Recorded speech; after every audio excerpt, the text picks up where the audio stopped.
His career, a high school career, college career, and it was a great one. Todd Cetnar played in 109 games in 4 seasons with the Great Danes and was named the 1999-2000 UAlbany Male Athlete of the Year. With 1,345 points, Todd finished his career 9th on the all-time scoring list and marked one of 2 players in school history at the time to combine for 1,000 points, 350 assists, and 150 steals.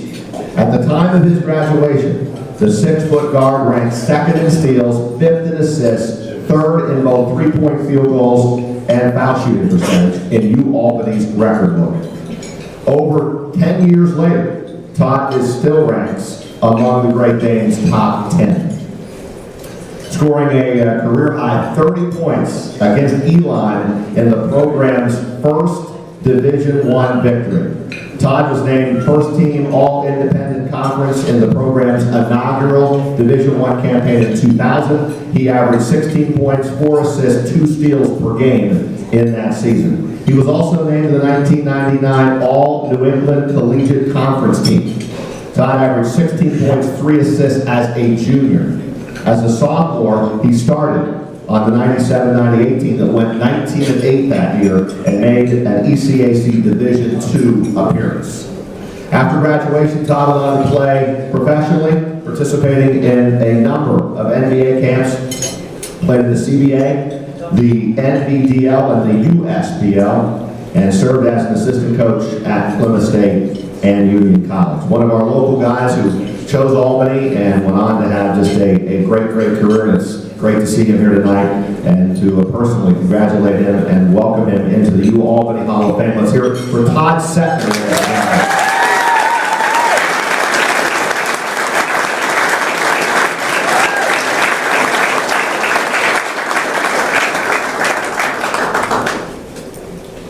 So first of all, Rob, I'm 6'1".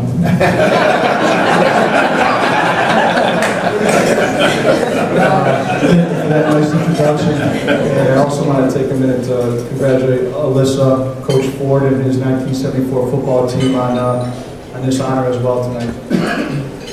You know, during my undergrad years here at UAlbany, I elected to focus on communication as my major. And the very first thing they teach you is to know your material before you come to the podium.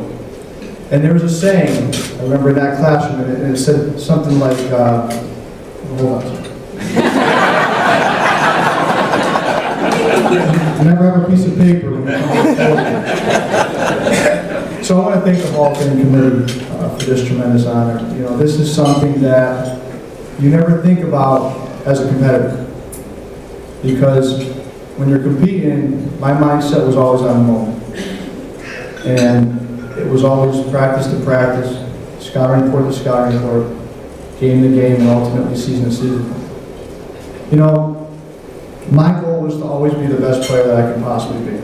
To compete at the highest level and just be the absolute best player every time I stepped on the court. And I like to think that my strengths when it came to basketball was my passion for the game and love for the game, and also the absolute desire to win and just fear and hate of losing. You know, I feel that's exactly what Doc Sauer saw in me in my high school career. That gave him the confidence to offer me a full athletic scholarship to come to UAlbany and play for him. And that leads me to what I believe a Hall of Fame speech should be about, is thanking those that have helped me achieve this award along the way. The only unfortunate thing about tonight is that I'm standing up here by myself. I truly believe that this award cannot be accepted solo, but shared. So I'm going to take the opportunity to thank those people that have helped me along the way. The nice thing is although there are many people that have helped me along the way, the most significant influencers in my life are in here tonight. So I'm going to start with someone that's not present. And he is one of my best friends. For 4 years, he was a college roommate, a backcourt teammate, and the best man in our wedding, and that's Matt Haggerty. Now, Matt was a tremendous basketball player as well, and I'll tell you a quick story. First day on campus, most students, parents are in the dorm room, unpacking their bags, setting up their room. Matt and I walked in together, dropped our bags on the floor. We came right here to the rack. It used to be called the rack, Central Arena. So within 15 minutes of us playing one-on-one, we were in a all-out fist fight.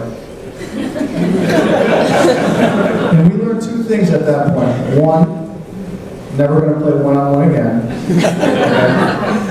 And two, we're going to end up being best friends. And we did. And you know, the one thing that I love about Matt is that he is an absolute perfectionist. He always felt that his performance could have been better. And he was just never satisfied.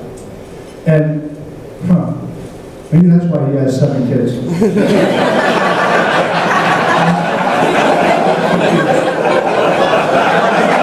has 7 kids.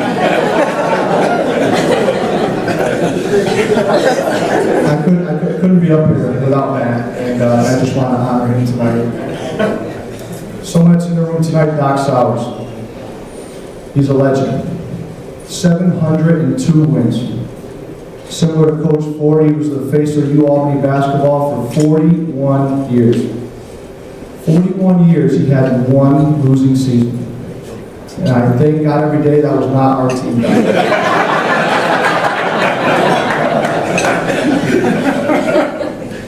You know, when I think of Doc, I think of discipline. How do you get to 700 wins? It's discipline. He focused on preparation and repetition. He was a master at X's and O's. And one of my top memories is being a freshman point guard for the team that got Doc his 700th win. And now that I'm 35 years old, and he's no longer my coach, I can finally say to him, what the hell took you so long to start me as a freshman? It was 7 games in. So after 41 years, Doc's successor comes in. And Coach Scott Hicks, who's also here tonight, spent the next 3 years turning Albany into a Division I program. And when I think of Coach Hicks, I think blue collar. Every practice and every game he treated like his last. He just worked so hard to develop us as players. And I recall his attention to detail was uncanny. You know, we go in the locker room for a pregame talk, and he would be in there writing the pregame on the dry erase board. And honestly, we had to come in as players 2 hours before the game to read the entire board because there was so much on it. He was in an all-out sweat before he started his pregame talk. That's all hard he was. And that's a tribute to Coach Hicks and how hard he worked to develop us. You know, as I think about these memories, signing that scholarship to come to UAlbany is at the top of my list of best memories in my life. But in May of 2011, that was dethroned the day I married my wife. And Chrissy is here tonight.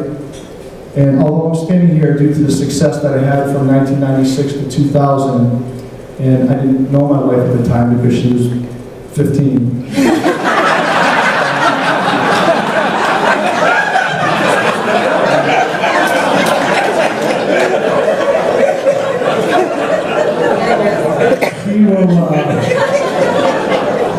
She will tell you that it feels like we were together in college because she has seen every game tape from my freshman year to my senior year. And more than once, I can assure you. And as a matter of fact, Coach Hicks, that game at Stony Brook on February 5th of 2000, when you pulled me on the second half, I think she wanted to discuss that.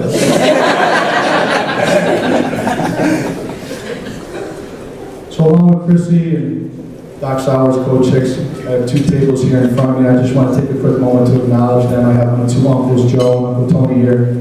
I have my cousin Jay and my cousin Mike, who was my CYO coach where it all started. I have some very close friends of the family and, of course, my immediate family. And I just want to end tonight thanking some people publicly that are here, like I said, that are the biggest influencers in my life. One of my dad's best friends, actually 2 of them are here. One of them is Ron Barone. And Ronnie went through 3 Cadillacs over the course of my career, driving my father to every single game. And I want to thank Ronnie for the support he's given me, my father, and my family. Bob Vassy. Bob is a very close friend, unbelievable mentor. And Bob's done 3 things no one has ever done in their life. My father was a high school coach for 36 years. He was my coach for 4. Bob's the only man brave enough to give my father advice about me about the game of basketball. That's me. The second thing is, in our only one-on-one game we played, Bob had me down 10-1, but was unsuccessful in hanging on to the win that game. But in all seriousness, the one thing and an invaluable memory I'll take with me forever is, Bob was the one on his court. He held that broom up summer after summer, or I mean his kids hold it up, and he had to shoot jump shot after jump shot after jump shot. And everyone else is in this pool and having a good time, but he was out there working with me, and I appreciate that. Bob and Ron were big fans of mine, but none bigger than my two sisters. Tammy, who was here, and my sister Tricia, who was unable to make it, lives in Boston with her husband and 2 kids. It wasn't easy always being Todd's older sisters, especially when I lost the game. Those were some tough times. But Tammy and Tricia knew exactly how to handle it. They just left the house. But seriously, they have been my biggest supporters. They've always cheered the loudest. And it's Tammy and Tricia who have allowed me to always follow my dreams and achieve the things that I have in this moment tonight. I've always been known as a son of a coach. As I mentioned, my father was my high school coach. But when it came to basketball, my mom was the unsung hero. My mom never got the credit for the on-the-court accomplishments. And behind the scenes, my mom was my rock. She was the backbone of our family, the ultimate support a son can have. One of the most important qualities of a point guard is to be unselfish. Well, the coach used to tell me I shoot too much. But my mom was the most selfless person. And when I walked through those doors after the game, she celebrated every win, felt the pain of my losses, and always told me to square my shoulders when I shoot. And to this day, she still has no idea what that means. She told me. She heard it somewhere. At every home game, I'd come out from warm-ups, I'd look up in the stands, I could see my mom, her husband Bill, who was also here tonight, with their Dunkin' Donuts coffee in hand. I know, cream only. And I could see them out there cheering me on. And I want to thank Bill for the support he has given me throughout my career as well. And finally, the coach. My father taught me the game of basketball. He exemplified discipline, and he helped me understand what a true work ethic really meant. And he always led by example. He never pressured me. And when it comes to basketball, he's my Hall of Fame. And I can remember the exact day that my career started. I was in the 4th grade. And I went the entire season. I scored 1 basket for the wrong team. And he sat me down at the end of the year and he said, Todd, you have 2 choices. We can leave the swing set up in the yard, and you can have fun and play whatever sport you want to play. Or at your sister's expenses, we can tear it down, we can put a court and a light, and you can excel in a game of basketball and have that opportunity. Dad, I think we made the right decision. So in closing, what an honor to be here tonight. I'm so humbled and privileged to just forever be linked to this great university. I look forward to the continued success of all of the athletic program. And I'll tell you, my biggest moment is when I can turn on Cetnar, ESPN, and see UAlbany men's basketball or any sport, and know that I was a part of that inaugural season. So thank you very much.